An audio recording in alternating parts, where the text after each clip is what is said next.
women continue to face higher barriers in terms of employment access, and in general, in terms of work employment quality and quantity, women still continue to face higher barriers to get better access to jobs, but also better access to training. And especially in rural areas, in the first instance, economic opportunities are far less as compared to more urbanized areas. Women tend to be more disadvantaged because they really have to spend many hours combining both what we call reproductive care work or reproductive work, including fetching water, fuel, as well as taking care of the family. I think there's two aspects to working on gender. Women are increasingly part of the agricultural workforce. We see that across many crops. So things like cut flowers, which are grown now in many countries for export. In more traditional crops like bananas, women are increasingly part of the workforce. I think the latest estimates say women make up 40% of the agricultural workforce. And I think they come into that workforce with different needs.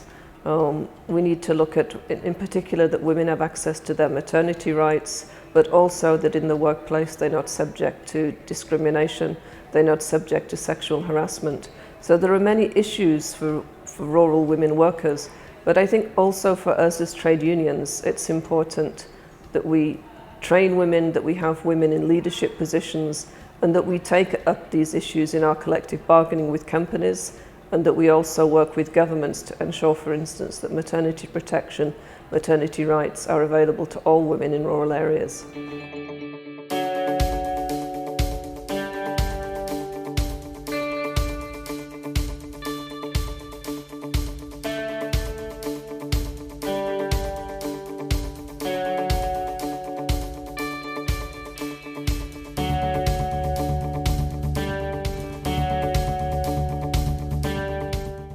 The importance of addressing gender issues in rural context is that basically rural area in general tends to be much poorer as compared to urban areas I think in all situations.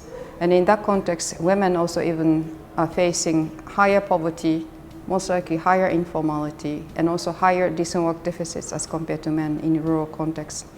Agriculture is the industry where the largest single group of workers are women. Both women, hired workers who are employed, but also self-employed women farmers. So this is the industry where women dominate. And obviously, in terms of health and safety and general standards, they can be especially at risk. Particular vulnerability to chemicals in terms of reproduction and the like. So there are many, and the whole business of sexual harassment and the like in these industries. So yes, women have to be a special area of concern.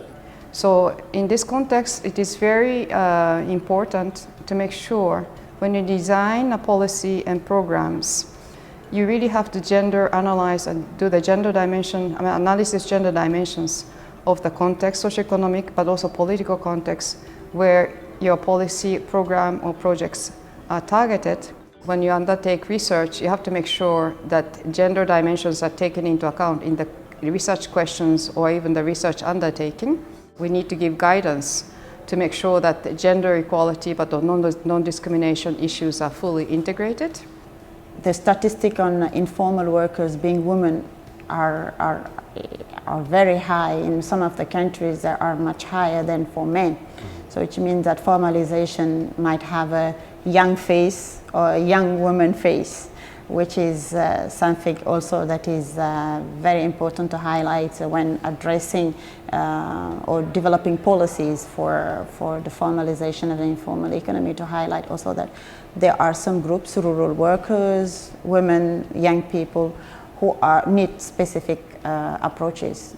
In the labor market, the chances are their access to education, skills, employment opportunities will be far less, even compared to the average women. ILO has been promoting the core fundamental rights, and in fact, gender equality rights conventions are part and parcel of the fundamental rights. There are two key conventions. One is on Convention 111 and about discrimination in employment occupation. Another one is Convention 100. It has to do with prohibiting discrimination on the account of the fact that the worker is a woman. In other words, it promotes the principle of paying equal wage for the work of equal value, regardless of who that might be undertaking that work. It could be, you know, a combination of minority women, or it could be minority men, but this convention particularly really targets prohibits discrimination on account of women being paid less wages just because she's a woman.